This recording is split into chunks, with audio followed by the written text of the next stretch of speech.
Berapa lama Pak Niko dalam kehidupan mencapai pada titik seperti hari ini? Ya, Untuk proses itu tadi. berprosesnya tentunya lama Mas Wirto ya. Jadi perjalanan ya, hidup itu ya perjalanan ya. Di dalam perjalanan itu ada pelajaran. Ya. Nah, maka saya selalu mengambil pelajaran dari setiap perjalanan gitu loh. Maka saya nggak pernah mengeluh, saya nggak pernah melihat sesuatu itu masalah, nggak pernah, karena semua pelajaran kok.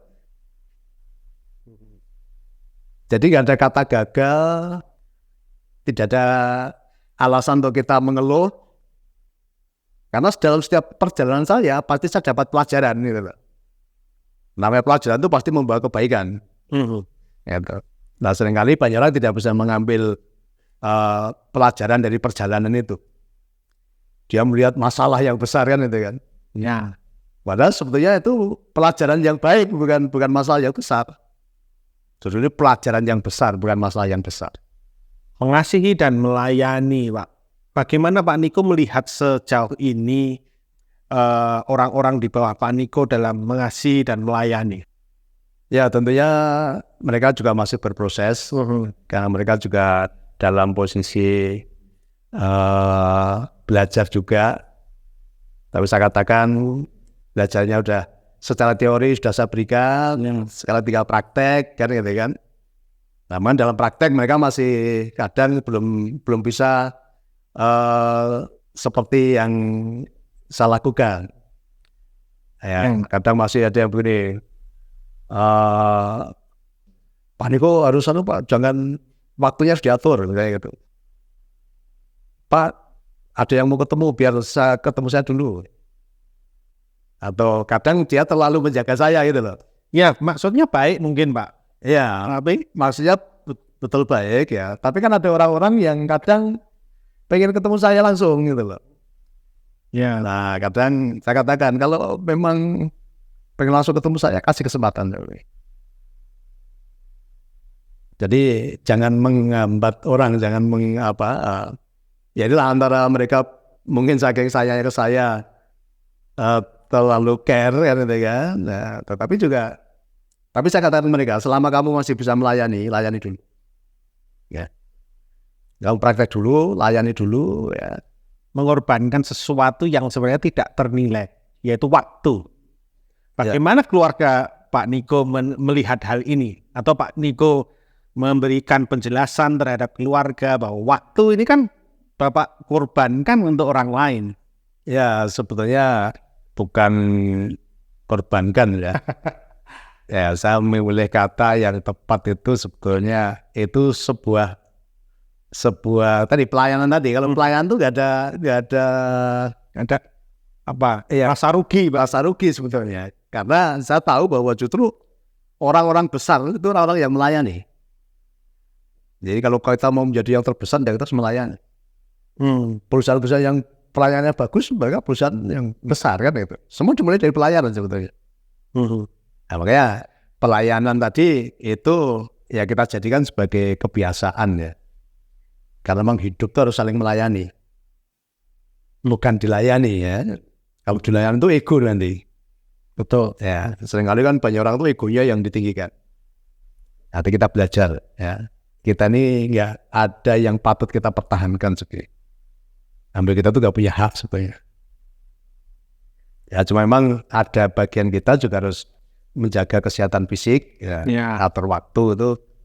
Maka saya selalu terima tamu kenapa di atas jam 11? Karena di pagi hari saya harus ada meditasi, harus olahraga, Tetap menjaga. Ya, kemudian grounding, atur pernapasan, gitu kan. Ini dalam rangka apa? Merejas, ya, mengisi ulang. Kaitannya dengan kuat tadi ya Pak? Kuat tadi.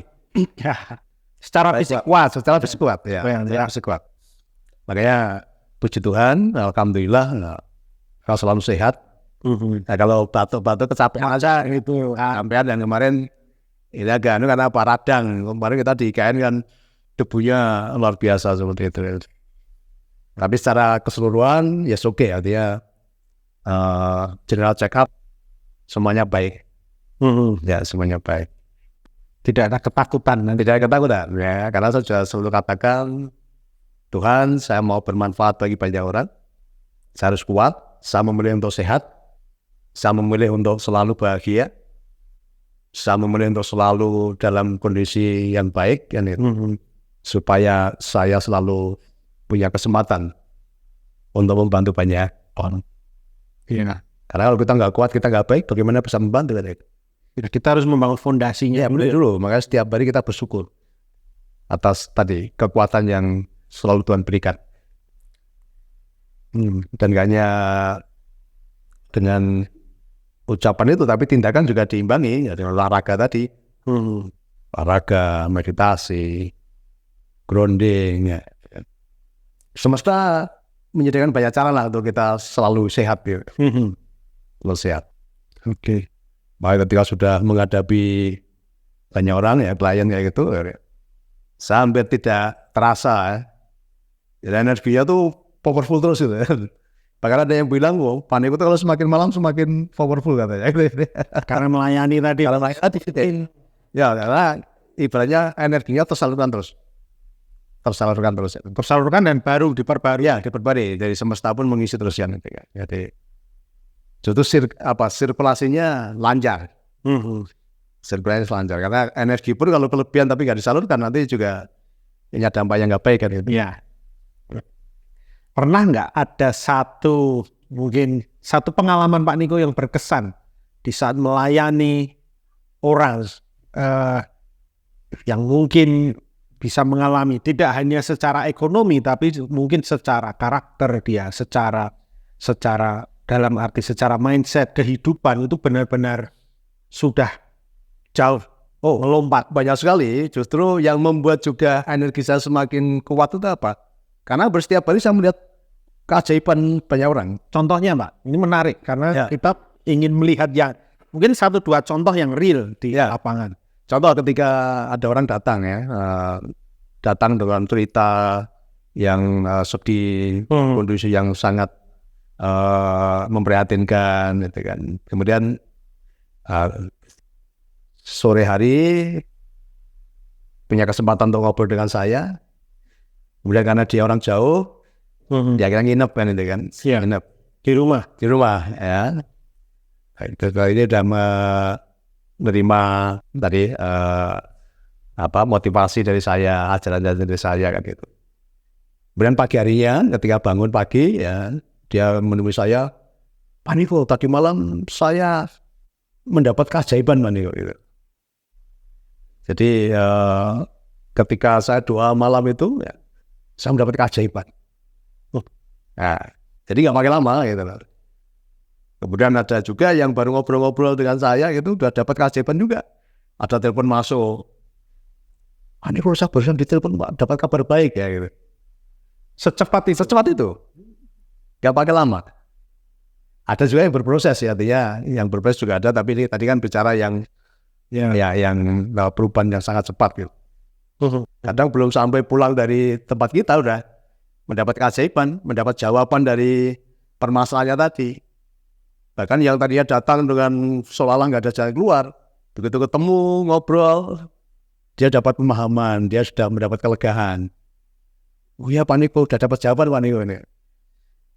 Efek dari Pak Niko yang melayani. Ya, melayani membukakan mindsetnya tadi. Sehingga orang merasakan keajaiban. Sedahsyat itu ya Pak, melayani dan mengasihi itu efeknya. Justru kasih sayang ini powernya luar biasa. Ya, banyak orang sebenarnya butuh sentuhan kasih. Ya. Nah itu Pak yang jarang sebenarnya kita temukan. Jarang, betul. Di dunia akhir-akhir ini. Nah, selama ini banyak orang kasihnya pun terbatas. Dan bersyarat, ya kan? Kasih yang terbatas, kasih yang bersyarat kan, itu kan. Maka di tempat kita, Mas Betul lihat kan, dari berbagai macam latar belakang. Ya. Ekonomi, golongan, kepercayaan, semuanya menyatu di tempat kita. Itu yang saya kaget. Dalam arti sekat itu seakan nggak ada. Tidak ada. Ya, bahkan ya banyak kan guru-guru agama juga yang datang ke tempat kita. Betul. Dan ketika saya bicara tentang ketuhanan, semuanya menerima dan justru mereka dapat pencerahan. Karena selama ini ternyata yang mereka lakukan pun mereka nggak tahu gitu loh. Betul. Karena selama ini mereka hanya menjalankan doktrin, menjalankan dogma-dogma.